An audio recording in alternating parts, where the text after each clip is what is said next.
மேலே தரலாம். இது தரலாம். ஓகே இது ஓகே ஓகே கரெக்ட். இப்போ பால் வாங்கிட்டு தான் நம்ம வந்து ஆரம்பிக்கலாங்களா? ஆமாம். ஆனால் நீங்கள் கிரிக்கெட் விளையாண்டுருக்கீங்களா? இது என்ன பிரமாதம்? இது விட பெசலைட் ஒண்ணு இருக்கு. கூவுடா. கிரிக்கெட்லாம் விளையாண்டதில்லை. நல்லா இல்லையா? என்ன விளையாண்டுருக்கீங்க?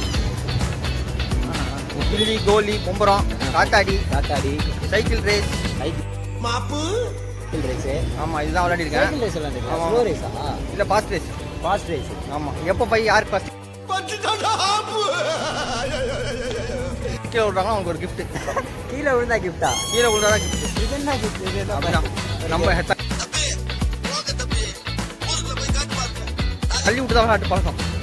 சரி பால் எங்கே தேடுவோம்? பால் வாங்க போயிட்டு இருக்கோம். பால் வாங்க போயிட்டுருக்கோம். பால் வாங்கி அப்படியே கண்டினியூ பண்ணுறோம். வாங்க நம்ம கடைக்கு வந்திருக்கோம் பால் வாங்கிறதுக்கு. டேனி பால் பார்க்குறான். இந்த பால் தானா? சரி வாங்கிட்டு வா போயிட்டு. வந்துட்டாயா ஓகே டன். எவ்வளோ அந்த பால்? 25. Okay done. வாங்க பணம் குத்தியா பாலுக்கு?